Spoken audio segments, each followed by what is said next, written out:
Assalamualaikum warahmatullahi wabarakatuh. Kami dari kelompok 6 akan mempresentasikan Bank Syariah.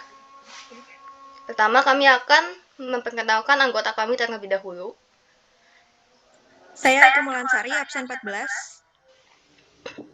Saya Felicia Ayumi, absen 17.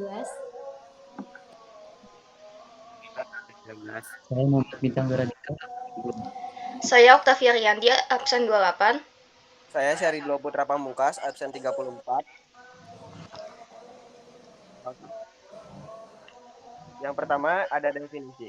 Definisi bank syariah adalah bank yang beroperasi sesuai dengan prinsip-prinsip syariah dan menjalankan usaha sesuai peraturan hukum Islam. Lalu yang kedua ada produk bank syariah. Yang pertama ada tabungan syariah. Tabungan syariah adalah tabungan yang terikat dengan adanya kesepakatan atau akad antara nasabah dan bank, yaitu akad mudharabah tentang simpanan yang pengelolaannya diberikan kepada bank dengan sistem bagi hasil. Dan yang kedua ada deposito syariah. Deposito syariah adalah produk simpanan berjangka yang dikelola bank syariah. Produk ini bisa didapatkan untuk nasabah perorangan dan perusahaan dengan menggunakan prinsip mudharabah. Selanjutnya ada produk syariah. Yang pertama gadai syariah. Gadai syariah adalah produk pinjaman tunai dari bank syariah kepada nasabahnya. Khususnya dalam hal ini, gadai syariah menggunakan akad mujarah sebagai syarat utama. Nasabah wajib menyerahkan uangnya. Yang kedua, pinjaman syariah. Pinjaman syariah adalah produk pinjaman dari bank syariah. Nasabah wajib melunasi utang tersebut dalam bentuk pembayaran langsung atau cicilan. Transaksi semacam ini tidak tergolong riba selama bertujuan menolong dan tetap mengikuti syariat. Selanjutnya ada giro syariah. Giro syariah adalah produk simpanan di bank syariah yang dananya bisa ditarik dengan menggunakan cek atau duit giro selain kartu ATM.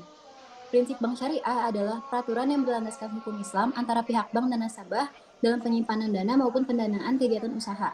Dalam pelaksanaannya, prinsip ini sangat mengedepankan nilai-nilai kejujuran dan keadilan dalam bertransaksi. Usaha yang diperbolehkan dalam bank syariah yang pertama, menghimpun dana dalam bentuk simpanan berupa giro, tabungan, atau bentuk lainnya yang dipersamakan dengan berdasarkan akad wadiah atau akad lain yang tidak bertentangan dengan prinsip syariah. Yang kedua, menghimpun dana dalam bentuk investasi berupa deposito, tabungan, atau bentuk lainnya yang dipersamakan dengan berdasarkan akad mudharabah atau akad lain yang tidak bertentangan dengan prinsip syariah. Yang ketiga, menyalurkan pembiayaan berdasarkan akad murabahah, akad salam, akad istisna, atau akad lain yang tidak bertentangan dengan prinsip syariah. Lakukan usaha kartu debit dan atau kartu pembayaran berdasarkan prinsip syariah. Lalu ada usaha yang dilarang. Yang pertama, melakukan kegiatan usaha yang bertentangan dengan prinsip syariah, melakukan kegiatan jual beli saham secara langsung di pasar modal, dan melakukan kegiatan usaha perasuransian kecuali sebagai agen pemasaran produk asuransi syariah.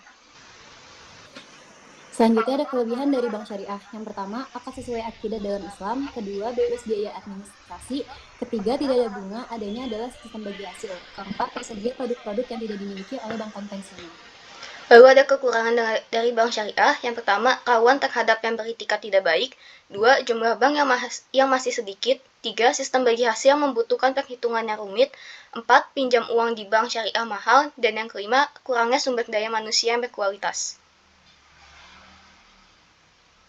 Selanjutnya adalah cara kerja. Cara kerja dibagi menjadi dua, yaitu cara kerja mendapatkan modal. Sumber utama dan dana bank syariah adalah modal inti atau core capital dan kuasi ekuitas. Modal inti adalah modal yang berasal dari para pemilik bank, yang terdiri dari modal yang disetor oleh para pemegang saham, cadangan, dan laba ditahan.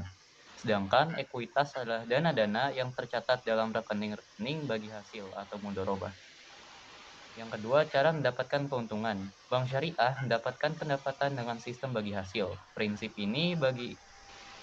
sistem bagi hasil ini layaknya perdagangan pada umumnya di mana bank syariah berperan sebagai perantara antara pihak penjual dan pembeli. Selisih harga ini yang akan menjadi sumber pendapatan bank syariah. Akad yang sering digunakan dalam kontrak dan perjanjian bank syariah dengan nasabahnya adalah mudharabah. Skema lainnya yang juga lazim dipakai yakni musyarakah dan murabahah. Sekian dari kelompok kami. Mohon maaf apabila ada kekurangan. Wassalamualaikum warahmatullahi wabarakatuh. Wabarakatuh.